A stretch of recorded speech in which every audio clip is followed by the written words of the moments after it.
오늘 마태복음 20장 할 차례예요.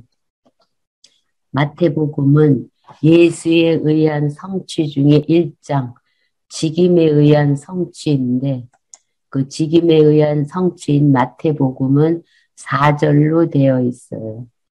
1절은 마태복음 1장에서부터 4장까지 구약의 언약에 대한 성취이고 2절은 선지자 직임에 의한 성취, 3절은 왕위의 직임에 의한 성취, 4절은 제사 직임에 의한 성취인데 20장은 제3절 왕위의 직임에 의한 성취에 들어가 있어요. 그리고 20장은 왕위의 직임에 의한 성취 중에 직무 행사에 의한 성취인데 직무 행사에 의한 성취는 세 단락으로 되어 있어요. 한쪽 가로 1번 왕직의 실상을 가르치고 한쪽 가로 2번 왕국의 실상을 가르치고 한쪽 가로 3번 왕권의 실상을 가르치는 내용이에요. 이 왕권의 실상은 주권과 신분으로 가르치고 표적과 비유로 가르침으로 왕권의 실상을 통해서 구약의 언약을 성취하러 오신 예수님이 그리스도이심을 증거를 해요. 그 중에 20장 1절에서부터 16절은 포도원의 품꾼 비유로 천국 왕의 절대적인 주권을 가르쳐줘요. 절대선이에요. 창세전에 작정하신 뜻이 시간 세계에 이루어지는 건 절대선이에요. 20장 1절을 보면 천국은 마치 품꾼을 얻어 포도원에 들어보내려고 이른 아침에 나간 집주인과 같아요. 천국은 그래서 저가 한 데나리온씩 품꾼들과 약속하여 포도원에 들여보내고 또 제3시에 나가 보니까 장터에 놀고 섰는 사람들이 있어요. 그래서 저희들에게 포도원에 들어가라. 내가 너희에게 상당하게 주리라. 품꾼을 준다는 거예요. 일한 품꾼의 싹을 정한 대로 준다고 하니까 저희가 가고 또 제6시와 9시에 또 나가 그와 같이 상당한 품값을 준다고 해서 사람들이 들어왔어요. 이것은 무엇을 비유하느냐면 이스라엘 역사 초기부터 예수님 당시까지 관계가 있는 이스라엘 백성들을 대상으로 해서 비유로 하시는 말씀이에요. 그러면서 6절에 보면 제11시예요. 제11시라는 건 오후 5시. 지금 우리로 말하면 퇴근 시간이 가까웠을 때에 나가 보니까 섰는 사람들이 또 있어요. 또 있는데 제11시라는 거 오후 5시라는 것은 이제 역사의 말기를 비유한 거예요. 그 다음에 뭐라고 하느냐 하면 너희는 어찌하여 종일토록 놀고 여기 섰느냐 가로되 우리를 품꾼으로 쓰는 이가 없어서 일하러 못 갔다고 얘기를 해요. 그러니까 너희도 포도원에 들어가라고 해요. 그러니까 이것은 성령을 보내어서 땅끝까지 이르러 내 증인이 되리라고 하신 그 말씀이 이방인에게 이루어질 것을 바라보면서 비유적으로 말씀을 하시는 거예요. 그래서 8절에 저물매 포도원 주인이 청지기에게 이르되 품꾼들을 불러 나중 온 자서부터 시작하여 먼저 온 자까지 싹을 주라고 해요. 맨 나중에 온 사람부터 주라고 해요. 그러니까 9절에 제11시에 나중에 들어온 자들이에요. 우리로 말하면 퇴근할 때 들어와서 일당을 받아가요. 제11시에 온 자들이 와서 한 데나리온을 받아요. 일도 안 하고 하루 품값을 받아요. 한 데나리온이라는 것은 우리 시대의 일당을 말을 해요. 일당을 받으니까 먼저 온 사람들이 와서 더 받을 줄 알아요. 왜 일을 많이 했으니까. 그런데 먼저 새벽같이 온 사람도 한 데나리온을 주니까 그 한 데나리온을 받은 후에 집주인은 원망해요. 뭐라고 원망하느냐 하면 나중에 온 이 사람들은 한 시간만 일하였는데 저희는 종일토록 수고했어요. 더위에. 근데 왜 우리하고 똑같이 주느냐? 더 많이 줘야지. 이렇게 원망하며 시기를 해요. 이 원망하며 시기를 하는 근거는 신명기 32장에서 이스라엘 백성들에게 율법을 재교육할 때 율례에서 교육을 해요. 뭐 이방인들이 들어올 때에 유대인들이 시기 날 것을 이 신명기 언약의 근거에서 가르쳐 주어요. 그러면서 원망과 시기를 해요. 그러니까 주인이 그 중에 한 사람에게 뭐라고 대답을 하느냐면 친구요, 내가 네게 잘못한 것이 없다는 거예요. 네가 나와 한 데나리온의 약속을 하지 아니하였느냐? 그러니까 약속한 대로 다 주었는데 네가 불평할 이유가 하나도 없다는 거예요. 그러니까 한 행위와 관계가 없어요. 한 데나리온 준다고 했으니까 늦게 들어온 자나 일찍 들어온 자나 약속한 대로 주었으니까 불평할 이유가 없다고 그래요. 그러니까 행위와 관계가 없는 거예요. 그러니까 내 것이나 가지고 가라. 나중은 이 사람에게 너와 같이 주는 것이 하나님의 뜻이라는 거예요. 왕권을 가진 자의 천국에 내가 왕이다. 왕의 뜻이다. 이래 얘기를 해요. 그러니까 내 것을 가지고 내 뜻대로 할 것이 아니냐? 내가 선함으로 내가 악하다 보느냐? 절대 선이에요. 하나님의 작정하신 뜻을 이루어 가시는 것은 절대 선, 왕권을 가지신 천국의 왕의 뜻이에요. 이와 같이 나중된 자로서 먼저 되고 먼저 된 자로서 나중된다 이래 가르쳐요. 나중된다고 하는 것은 이방인들의 소유, 천국 소유를 이방인들이 먼저 천국을 소유를 하고 나중에 유대인들이 천국 소유하는 자가 된다. 이렇게 가르치심으로 1절부터 16절은 포도원의 품꾼 비유로 천국 왕의 절대적인 주권을 가르쳐 주어요. 왕권의 실상을 알려주어요. 그래서 17절부터 왕임을 확신을 해요. 17절부터 19절은 순환을 당하고 제3일에 살아나실 왕권에 대해서 가르쳐줘요. 예수께서 예루살렘으로 올라가려 하실 때에 12 제자를 따로 데리고 길에서 뭐라고 하시냐면 제자들에게 보라, 우리가 예루살렘으로 올라가노니 인자가 대제사장들과 서기관들에게 넘기움에 저희가 죽이기로 결단을 해요. 결단을 하고 로마의 이방인들에게 넘겨주어서 그를 예수님을 능욕하며 채찍질하며 십자가에 못 박게 하리니 제3일에 살아나리라. 그러니까 요나의 표적을 성취해 주시는 근거로 해서 하늘에 속한 영원한 왕권을 가진 자임을 확증을 딱 주어요. 그런 후에 20절부터 28절은 두 제자가 권자를 요구하자 천국의 왕권에 대해서 가르쳐 주어요. 그때에 제3일에 일어난다고 하니까 세베대의 아들의 어미가 그 아들을 데리고 와요. 야고보와 요한을 데리고 와서 예수께 절하면서 무엇을 구하려고 해요. 그러니까 예수님이 다 아시고 무엇을 원하느냐고 물으니까 그 세베대의 아들의 어미가 나의 두 아들을 주의 나라에 하나는 주의 우편에 하나는 주의 좌편에 앉게 해달라고 해요. 그러니까 3일 만에 살아난다고 하니까 유다 나라의 왕이 될 줄로 착각을 해요. 그래서 두 아들을 고관의 자리에 앉혀달라고 요구를 해요. 그러니까 예수님의 대답이 너희 구하는 것을 너희가 알지 못한다는 거예요. 무슨 뜻도 모르고 구하느냐. 그러면서 나의 마시려는 잔을 내가 마실 수 있느냐 그래요. 예수님이 마실 잔은 십자가에 죽는 대속의 죽음을 죽을 것을 내가 대신 죽을 수 있느냐 하니까 저희가 할 수 있다고 그래요. 그 말의 의미를 아직 모르기 때문에 내가 또 십자가에 죽을 수 있다 이런 대답을 한 거예요.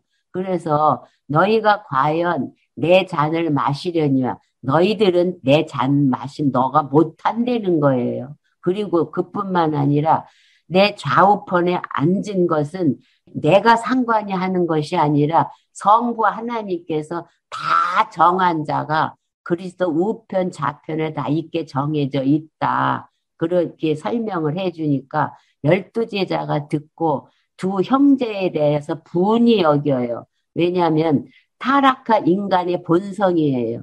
타락한 인간의 본성은 남이 잘 되는 걸 좋아하지를 않아요. 그러니까 좌편, 우편 자리를 달라고 하니까 시기를 해요.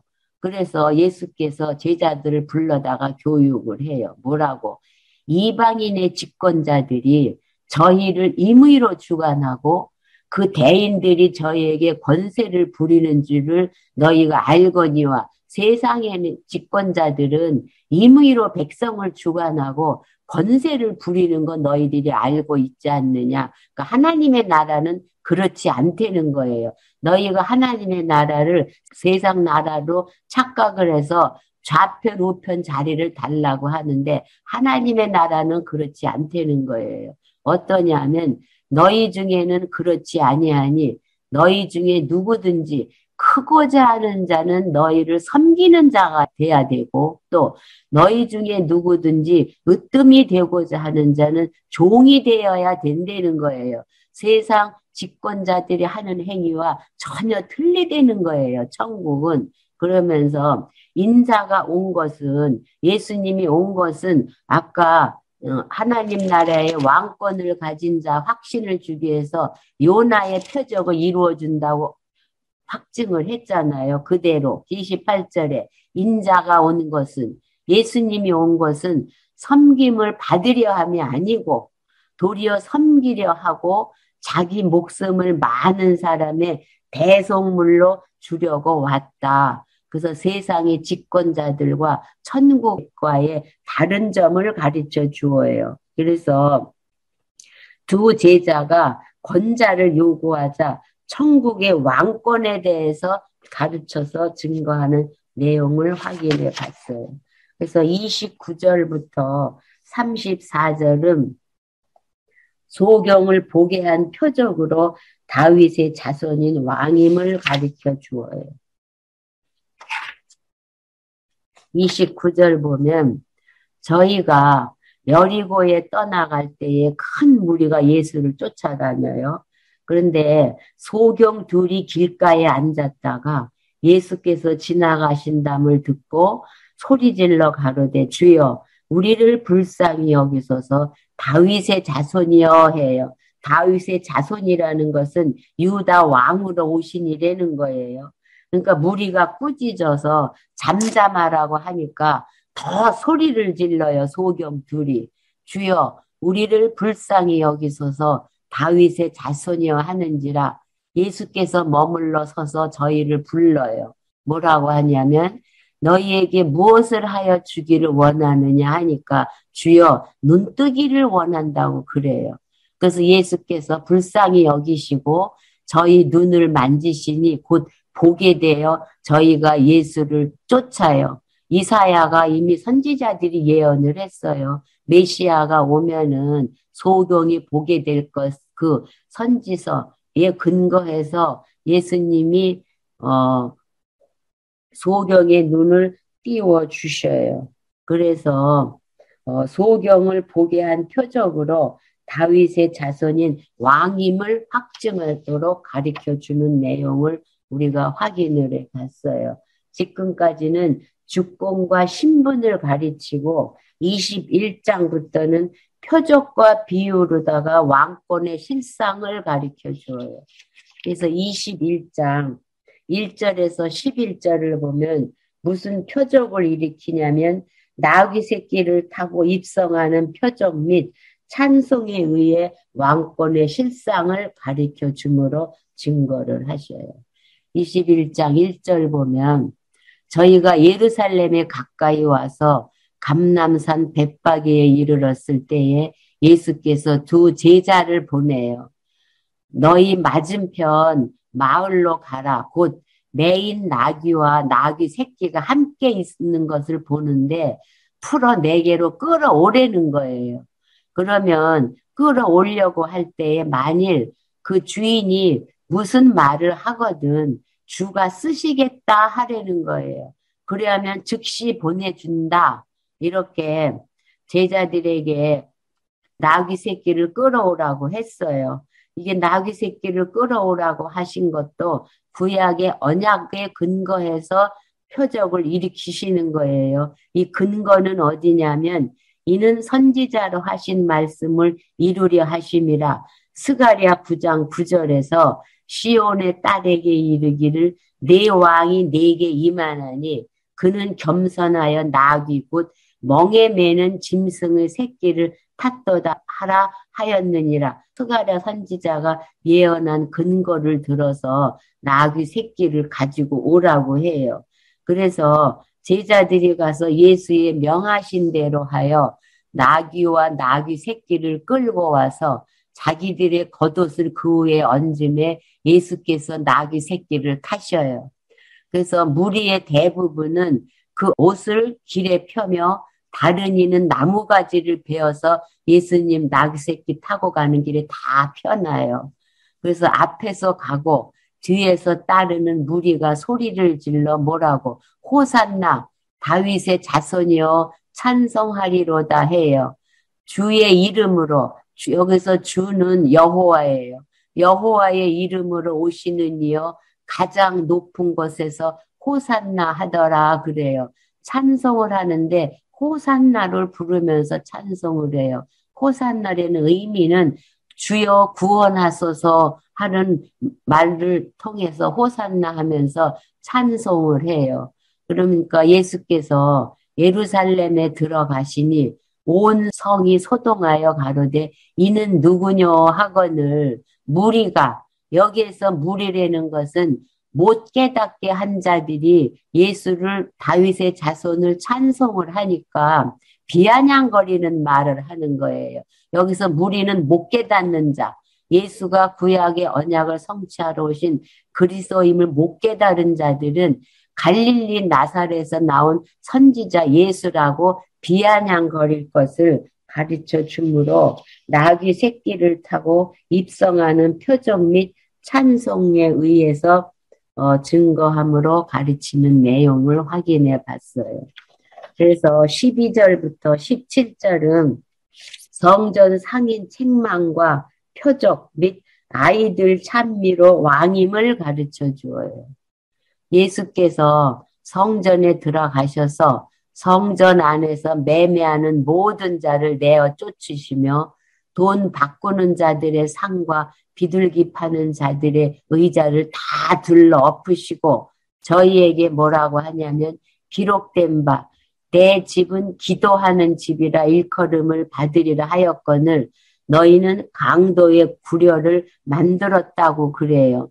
내 기도하는 내 집이라고 하는 것도 이사야가 예언을 했고 그 강도의 구려를 삼을 것도 예레미야가 예언한 근거를 가지고 가르쳐요. 그 말을 듣고 소경과 저는 자들이 성전에서 예수께 나오매 고쳐주셔요. 왜 고쳐주시냐면 성전의 주인으로 왕권의 실상을 알려주려고 소경과 저는 자를 가르쳐 주셔요. 그러니까 대제사장들과 서기관들이 예수의 하시는 이상한 일과 또 성전에서 소리질러 호산나 다윗의 자손이여 하는 아이들을 보고 분노해요. 대제사장들과 서기관들이 예수님의 하는 일은 이상한 일이에요. 이상한 일이라는 것은 놀라운 일이에요. 자기네들이 상상하지 못할 일을 예수님이 하셔요. 그래서 성전에서 소리를 질러 호산나 다윗의 자손이 하는 아이들을 보고 분해해요. 그러니까 예수께서 말하시되 저희 하는 말을 듣느냐 그러면서 예수께서 뭐라고 하느냐 하면 시편을 너네 읽어보지 않았느냐는 거예요. 시편에 그렇다. 시편에 기록되기를 어린 아이와 젖먹이들이 입에서 나오는 찬미를 온전케 하셨나이다 함을 너희가 읽어본 일이 없느냐라고 책망을 하셔요. 너희들은 시편도 못 읽어봤느냐 책망하시면서 그들을 떠나 성 밖으로 베다니아 가서 거기서 유하셔요. 그러니까 성전 상인들을 책망을 하고 또 소경과 저는 자를 고쳐주심으로써 표적을 통해서 왕임을 가르쳐 줄 뿐만 아니라 아이들의 찬미를 통해서 왕임을 가르쳐서 증거하는 내용이에요. 18절부터 22절 보면은 잎사귀만 있는 무화과 나무를 말려버린 표적을 통해서 가르쳐 주어요. 그러니까 나귀도 또 소경과 저는 자도 고쳐 주어요. 그뿐만 아니라 무화과 나무의 표적을 일으켜요. 18절에 이른 아침에 성으로 돌아오실 때 베다니에서 지내다가 성으로 돌아오셔요. 길가에 한 무화과 나무를 보시고 그리러 가서 잎사귀밖에 없어요. 그래서 나무에게 말을 해요. 이제부터 영원토록 네게 열매가 맺지 못하리라 하시니 무화과 나무가 곧 말라버려요. 표적이에요. 제자들이 보고 이상히 여겨 가로되 무화과 나무가 어찌하여 곧 말랐냐고 물으니까 예수님의 대답이 내가 진실로 너희에게 이르노니 만일 너희가 믿음이 있고 의심치 아니하면 이 무화과 나무에게 된 이런 일만 할 뿐 아니라 이 산더러 들려 바다에 던지우라 하여도 다 이루어진다는 거예요. 그러면서 너희가 기도할 때에 무엇이든지 믿고 구하는 것은 다 받으리라. 여기서 인본으로 갈 수가 없어요. 왕권을 가진 절대자의 뜻이기 때문에 하나님의 작정에 놓으시고 작정하신 뜻을 깨닫게 해서 구하게 하시는 것은 믿음을 주어서 다 이루어지게 하신다. 그러면서 잎사귀만 있는 무화과 나무를 날려버린 표적으로 우주 만물을 다스리는 왕권의 실상을 보여주면서 가르쳐 증거하는 내용이에요. 23절부터 32절은 권세의 출저에 대해 묻는 자들을 두 아들의 비유로 책망을 해요. 이제 표적이 끝나고 이제 비유로다가 가르쳐 줘요. 23절 보면 예수께서 성전에 들어가 가르치실 때에 대제사장들과 백성의 장로들이 나와서 무슨 권세로 이런 일을 하느뇨? 또 누가 이 권세를 주었느냐 그래요. 권세의 출처를 질문을 해요. 대제사장과 장로들이 예수께.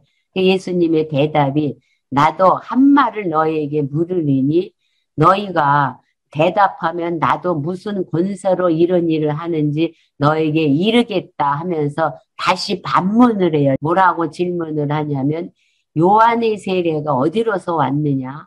하늘로서냐? 사람에게서냐라고 물어요. 그러니까 저희들이 의논을 하는 거예요. 대답을 어떻게 할까 하고 의논을 해서 하는 대답이 만일 하늘로서라고 하면 어찌하여 저를 믿지 아니하였느냐 할 것이고 또 만일 사람에게서 왔다고 하면은 모든 사람이 세례 요한을 선지자로 여기기 때문에 백성이 무섭다고 해요. 그래서 왜 이 요한에 대한 질문을 하시냐는 예수님의 의미는 요한에 대한 불신앙을 책망하기 위해서 요한을 드러내신 거예요. 그래서 예수께 대답하여 그들이 뭐라고 대답하냐면 우리가 알지 못한다고 그래요. 그러니까 예수께서도 뭐라고 하냐면 나도 무슨 권세로 이런 일을 하는지 너희에게 이르지 아니하리라 해서 대답을 거절을 하셔요. 그러면서 비유로 또 가르쳐 줘요. 28절에서 그러나 너희 생각에는 어떠하뇨? 한 사람이 두 아들이 있는데 맏아들에게 가서 이르되 예, 오늘 포도원에 가서 일하라 했어요. 여기서 맏아들은 대제사장과 장로들을 비유해서 하는 거예요. 포도원 하나님 나라에 가서 일을 하라고 했더니 그 대제사장과 장로들의 대답이 아버지여 가겠다 하고 가지를 않아요. 일을 하겠다 하고 일을 안 해요. 그런데 또 둘째 아들이 있어요. 요 둘째 아들은 세리와 창기예요. 대제사장과 장로들이 죄인이라고 부르는 세리와 창기가 비유가 둘째 아들이에요. 둘째 아들에게 가서 또 이같이 말하니까 그 둘째 아들이 가로되 안 간다고 그래요. 안 간다고 했다가 그 후에 뉘우치고 하나님 나라 일을 해러 갔어요. 그러니까 그 둘 중에 누가 아비의 뜻대로 하였느냐라고 물으니까 둘째 아들이라고 장로와 대제사장들이 대답을 해요.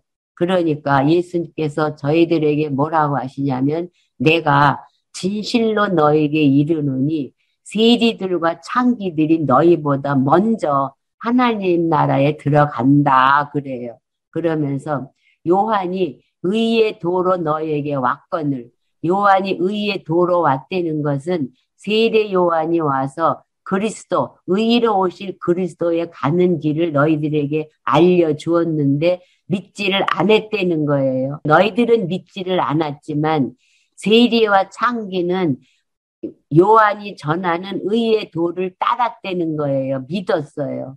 그래서 너희는 이것을 보고도 종치 뉘우치지 않는다고 제사장들과 백성의 장로들을 책망하면서 가르치는 내용을 확인을 해봤어요. 권세의 출처에 대해 묻는 자들에게 두 아들의 비유를 들어서 책망하는 내용이에요. 그래서 33절부터 46절은 포도원 비유로 천국을 빼앗거나 받게 하는 주권을 가르쳐 주셔요. 다시 또 비유를 들어요. 누구한테? 대제사장들과 장로들에게 비유를 들어요.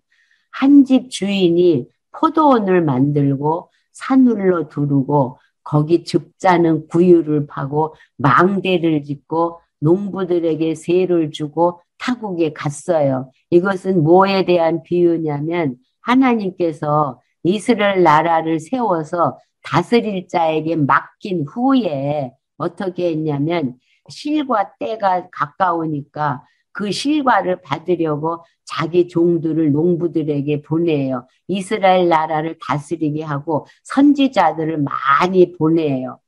그래서 농부들이 종을 보내니까 농부들이 종들을 잡아 하나는 심히 때리고 선지자를 보냈는데 선지자를 때리고 또 선지자를 죽이고 또 돌로 치고 나라를 세워서 맡기고 갔는데 선지자를 보내면은 선지자를 때리고 죽이고 돌로 핍박을 했어요.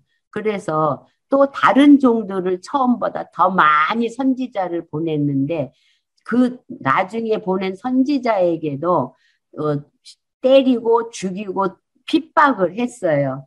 그래서 누구를 보냈느냐면 그 후에 예수님을 보냈다는 거예요. 자기 아들을 보내며 가로되 저희가 내 아들을 공경하리라 하고 예수 그리스도를 땅에 보내셨어요. 그랬더니 그 농부들이 그 아들을 보고 서로 말하되 이는 상속자니 자 죽이고 그의 유업을 차지하자 하고 이에 잡아 포도원 밖에 내어 쫓아 죽였어요. 그러니까 예수가 그리스도로 오신 예수를 십자가에 못 박혀 죽인 게 한 걸 죽였어요. 그러면 포도원 주인이 올 때에 이 농부를 어떻게 하겠느냐고 대제사장들과 장로들에게 물었어요.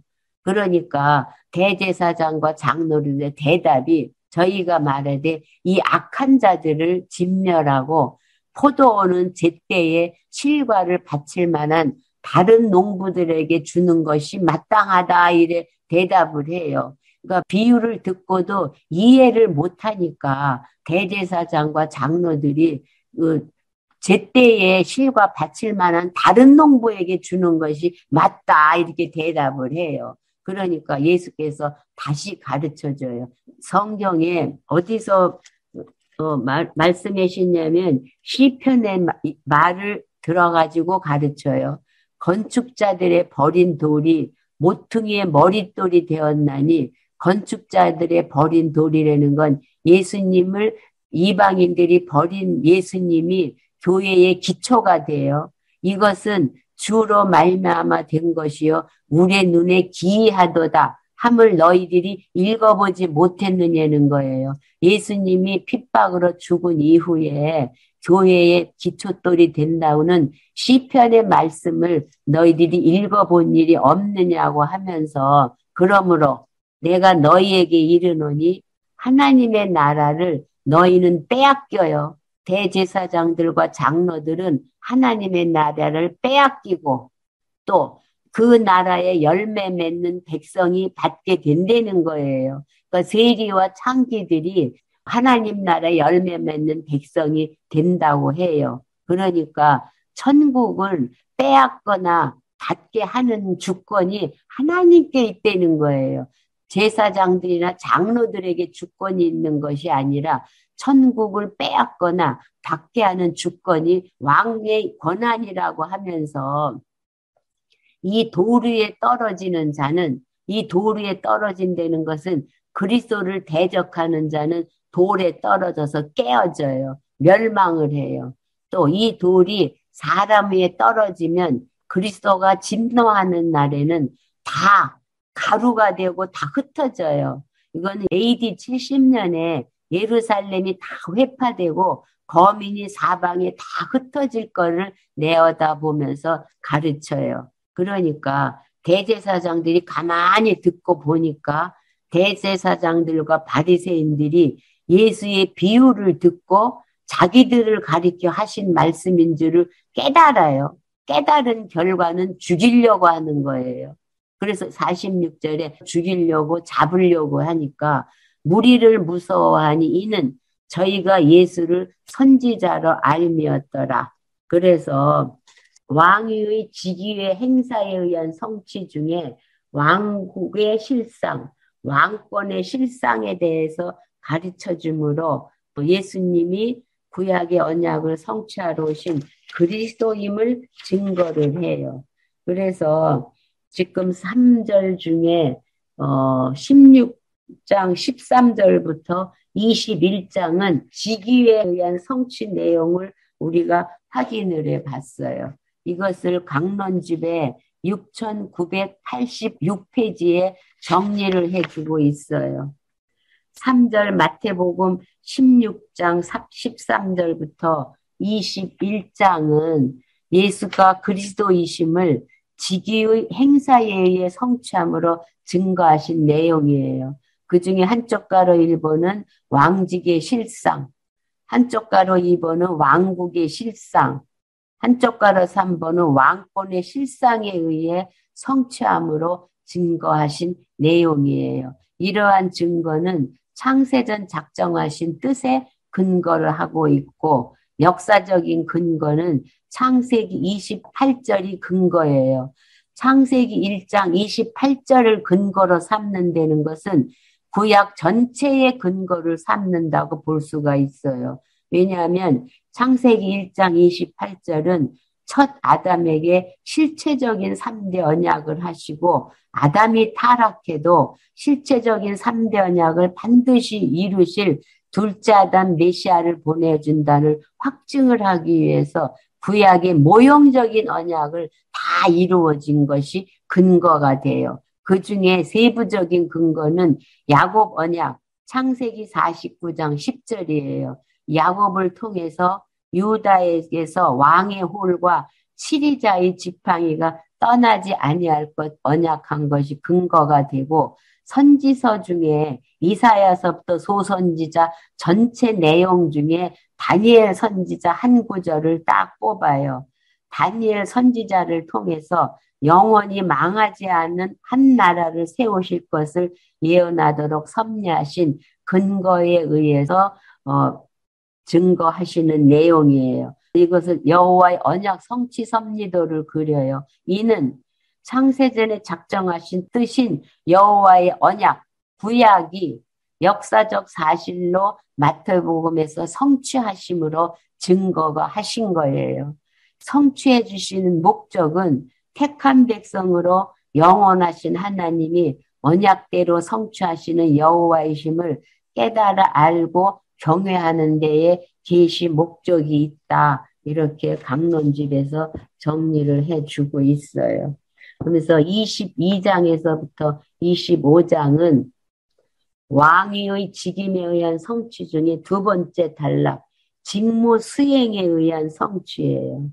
직무 수행에 의한 성취 중에서 22장부터 23장은 지도자 직무에 의한 성취인데 왕국의 특성을 가르쳐줘요. 왕국의 특성. 왕국은 어떠한 특성을 가지고 있나. 22장 1절에서 14절 보면 아들의 혼인잔치 비유로 천국 백성의 자격에 대해서 가르쳐줘요. 여기서 우리가 유의할 것은 천국 잔치에 들어오는 자가 택한 백성이 아니고 또 들어오지 않는다고 또 불택한 백성이 아니에요. 천국 잔치에 들어오거나 안 들어오는 것이 택한 백성의 기준이 아니에요. 창세전에 택한 백성은 의의 옷을 입혀서 천국 백성임을 확증을 해요. 천국 잔치에 들어오고 안 들어오고는 상관이 없는 거예요. 22장 1절 보면 예수께서 다시 비유로 가르쳐요. 천국은 마치 자기 아들을 위하여 혼인잔치를 베푸는 어떤 임금과 같아요. 아들을 위해서 혼인잔치를 베푼다는 의미는 천국은 신랑 대신 그리스도와 성도가 한 몸을 이루는 즐거움과 같다는 의미로다가 천국을 마치 자기 아들을 위하여 혼인잔치 하는 거와 같다고 비유로다가 말씀하시면서 그 종들을 보내요. 그 청한 사람들을 혼인잔치에 오라고 했더니 오기를 싫어해요. 이것은 뭐에 대한 비유냐면 구약 시대에 선지자를 보내서 하나님께 오라고 했어요. 근데 오지를 않아요. 그래서 다시 또 다른 종 선지자를 또 보내요. 그래서 청한 사람들에게 이르기를 내가 오찬을 준비하되 나의 소와 살찐 짐승을 잡고 모든 것을 갖추었으니 혼인잔치에 오소서 하라고 했어요. 그래서 거듭거듭 선지자를 보내서 풍요를 누릴 수 있도록 해준다고 혼인잔치에 초청을 해도 오지를 않아요. 저희가 돌아보지도 않고 하나는 자기 밭으로 가고 하나는 자기 사업차로 가고 또 그러니까 다 흩어져서 잔치에 오지를 않아요. 그래서 이제 잔치에 오지를 않고 그 남은 자들이 있어요. 남은 자들은 종들을 잡아 능욕하고 죽여요. 흩어지고 남아있는 자들은 선지자를 다 잡고 능욕하고 죽여요. 그래서 임금이 노해가지고 군대를 보내요. 여기서 군대는 로마로 인해서 진노를 하신다는 거예요. 그 살인자들을 진멸하고 그 동네를 불사르라는 진노를 하신다는 거예요. 이 진노는 AD 70년에 예루살렘이 다 불에 타고 그 불에 타서 진멸할 그 상태를 비유로 내다보면서 가르쳐 주시는 내용이에요. AD 70년에 이뤄질 일을 비유로, 상황을 비유로 통해서 가르쳐 주어요. 그러면서 70년 이후에 일어날 일을 또 가르쳐요. 8절에서 이에 종들에게 이르되 혼인잔치는 예비되었으나 청한 사람들은 합당치 아니하니 사거리로 나가라는 거예요. 여기에서 사거리는 예루살렘이 아니고 이방 땅에 가서 불러오라는 거예요.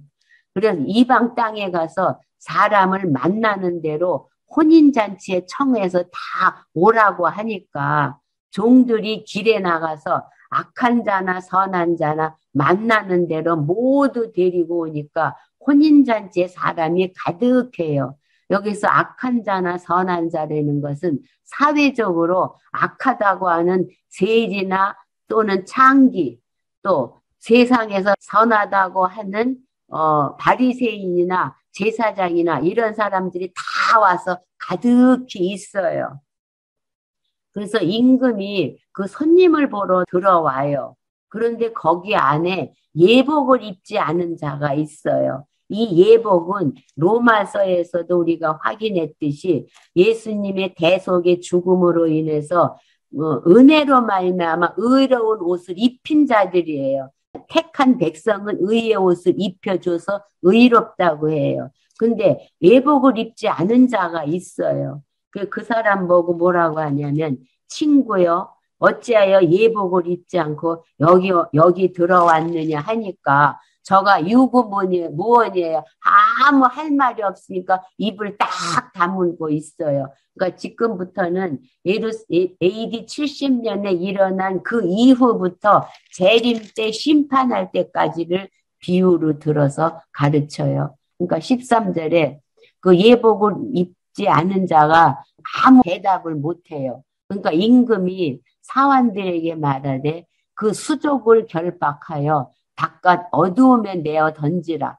거기서 슬피 울며 이를 갈미 있으리라 하니라. 예복을 입지 않은 자들은 영원한 형벌에 가할 것을 말씀하면서 청함을 받은 자는 많되 택함을 입은 자가 적다라고 하면서 아들의 혼인잔치 비유로 천국 백성의 자격에 대해서 가르쳐줘요. 창세전에 택한 백성은 하나님의 선물로 의의 옷을 입혀서 하나님의 백성이라고 함으로 예수가 구약의 언약을 성취하러 오신 왕권의 특성을 가리키미로 증거하시는 내용을 확인을 해봤어요. 15절부터 22절은 질문을 듣고 천국 백성이 바쳐야 할 세금에 대해서 가르쳐 주어요. 그러니까 청함을 받은 자는 많대 택함을 받은 자는 적은 거예요. 이때 당시에 택함을 받은 적은 자 수에 들어간 바리새인이 나오는 거예요. 이에 바리새인들이 가서 어떻게 하여 예수로 말에 올무를 걸리게 하려고 의논을 하는 거예요. 자기 제자들을 헤롯 당원에게 보내요. 바리새인과 헤롯 당원들은 서로 원수지간인데 같은 악의 일을 행하기 위해서는 서로 합력을 해요. 이 당원들과 함께 예수에 보내서 예수님께 뭐라고 말을 하냐면 아주 가증스러운 말을 하는 거예요. 선생님이여 우리가 아노니 당신은 참되시고 참으로써 하나님의 도를 가르치시며 아무라도 꺼리는 일이 없으시니 이는 사람을 외모로 보시지 아니하심이니라. 이렇게 아첨하는 말을 해요. 그러면 당신의 생각엔 어떠한지 우리에게 알려달라고 하면서 가이사에게 세를 바치는 것이 가니까 불가나이까 이렇게 바리새인들과 헤롯 당원들이 짜고 의논한 결과를 말을 해요. 세를 바치는 것이 낫냐 안 바치는 것이 낫냐 아주 대답하기 어려운 문제예요. 세를 바치지 않으면 가이사에게 반역을 하는 거고 또 세를 바치면 하나님께 반역을 하는 이 어려운 문제를 자기네들끼리 머리를 짜서 예수님한테 물어요. 그러니까 예수님은 그 내용을 다 알고 계시잖아요. 천국의 왕권을 가지신 이기 때문에 예수께서 저희 악함을 다 아시고 뭐라고 하냐면 외식하는 자들아 어찌하여 나를 시험하느냐 내가 누군데 그러면서 쇳돈을 내게 보이라고 해요. 그러니까 데나리온 로마의 화폐를 하나 딱 가지고 오니까 예수께서 이 형상이 그래 네 것이냐 하니까 그들이 가이사 거라고 해요. 그러니까 예수님이 그런즉 가이사 것은 가이사에게 바치고 하나님의 것은 하나님께로 바치라고 해요. 그러니까 가이사도 하나님 주권하에 있고 또 하나님 나라도 하나님의 주권하에는 내가 천국에 내가 왕이다. 이래 말을 하니까 바리새인과 헤롯 당원들이 이 예수님의 말씀을 듣고 기히히 여겨 예수를 떠나가요. 기이히 여긴다는 것은 하나님의 나라를 세상의 잣대로 보면 기이히 여길 수밖에 없는 거예요. 그러니까 이제 바리새인과 헤롯 당원이 묻고 가니까 23절부터 33절은 사두개인에게 천국 백성의 특이성과 부활에 대해서 가르쳐 줘요. 이제 그 다음에 또 사두개인들이 와요. 사두개인들은 부활을 부정하고 천사를 부정하는 자들이 사두개인들이에요.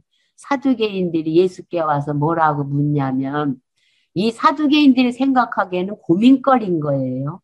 왜냐하면 신명기에서 모세가 율례를 가리킬 때에 유다 지파의 그 혈통을 이어가기 위해서 아들이 많이 있을 경우에 부인이 죽으면 그 다음 아들을 대를 이어서 살게 해서 유다 혈통을 이어가게 하는 율례가 있어요. 이게 고민이니까 물어본 거예요. 24절에 선생님이요. 모세가 일렀으되 사람이 만일 자식이 없이 죽으면 그 동생이 그 아내에게 장가들어 형을 위하여 후사를 세울지라 하였는데 우리 중에는 형제가 7이 있어요. 근데 마디가 장가들었는데 후사가 없이 죽어서 그 아내를 동생에게 살게 했어요. 그런데 둘째와 셋째 7이 다 죽었고 최후의 그 여자도 죽었어요. 그러니까 해석이 안 되는 거예요. 그런즉 저희가 다 그를 취하였으니 부활할 때에 7 중에 누 아게네가 되겠느냐고 묻는 거예요. 이건 이해할 수가 없으니까 남자가 7이고 여자가 하나인데 부활하면 어떻게 되느냐고 물어요. 그러니까 예수께서 뭐라고 대답하냐면 너희가 성경도 하나님의 능력도 알지 못하니까 이게 오해했다는 거예요. 여기서 성경도라는 것은 한번 가보세요. 요한복음 5장 39절이에요. 성경 전체의 요절이에요. 요한복음 5장 39절. 성경 전체의 요절이 요한복음 5장 39절이에요. 39절 보면 너희가 성경에서 영생을 얻는 줄 생각하고 성경을 상고하거니와 이때 예수님이 말하는 성경은 구약 성경이에요. 이 성경이 곧 내게 대하여 증거한 거라는 거예요.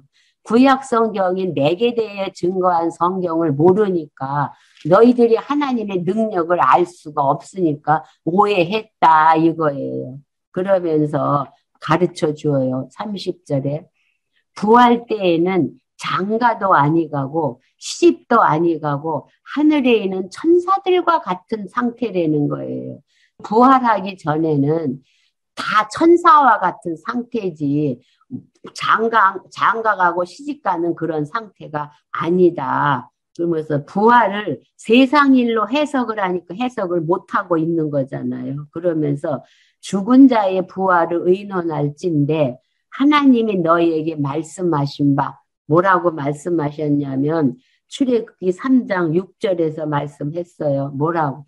출애굽기 3장은 어디에 속하냐면 모세가 처가살이에 40년 한 후에 미디안 광야 시내산에서 불꽃이 막 붙는 걸 봤는데 나무는 타지를 않잖아요. 그랬을 때에 그 시내산에서 모세를 불러가지고 모세한테 한 말이에요. 나는 아브라함의 하나님이요 이삭의 하나님이요 야곱의 하나님이로 하신 것을 내가 읽어보지 못했느냐는 거예요. 아브라함과 이삭과 야곱은 육신은 죽었지만 영원히 살아있는 존재라는 거예요. 죽은 자의 하나님이 아니요 산 자의 하나님이라 하시는 그 의미를 너는 모르느냐 하니까 무리가 듣고 그의 가르치심에 놀라는 거예요. 그러니까 예수님이 가르치시는 내용을 하나님 나라의 세상의 잣대로 보니까 바리새인과 헤롯 당원들도 기이히 여기고 부활이 없다는 사두개인들도 놀라는 거예요. 그래서 34절부터 40절을 보면은 율법사에게 천국 계명인 율법과 선지자의 강령에 대해서 가르쳐 줘.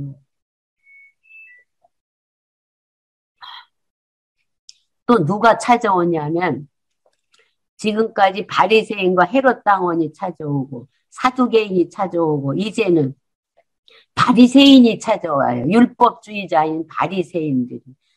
예수께서 사두개인들로 대답할 수 없게 하셨다을 바리새인이 들은 거예요.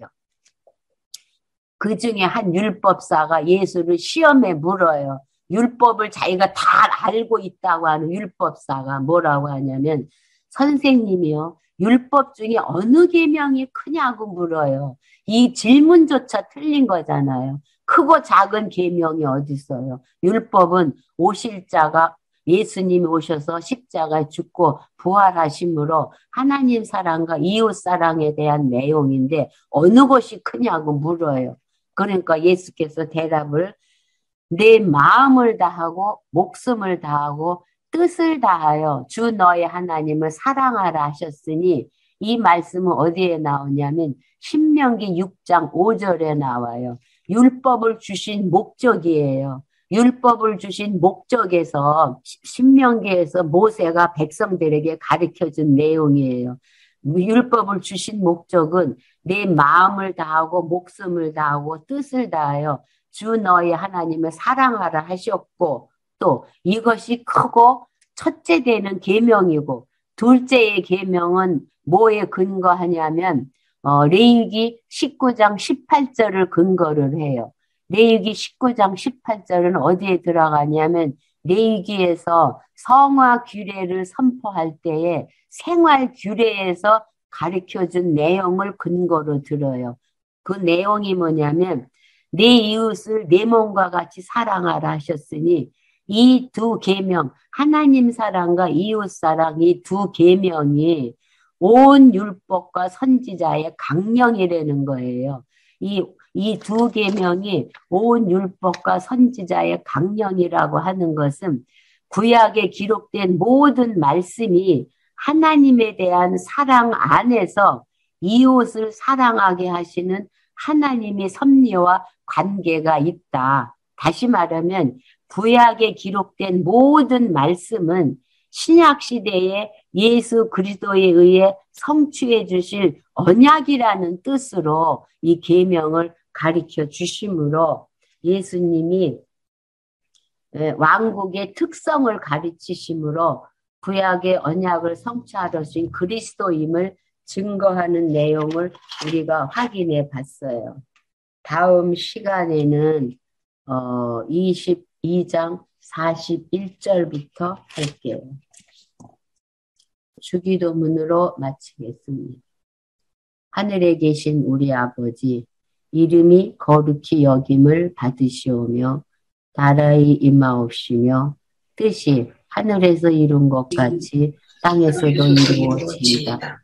오늘날 우리에게 일용할 양식을 주옵시고 우리가 우리에게 죄 지은 자를 사하여 준 것 같이 우리 죄를 사하여 주옵시고 우리를 시험에 들게 하지 마옵시며 다만 악에서 구하옵소서. 내게 나라와 권세와 영광이 아버지께 영원히 싸움나이다.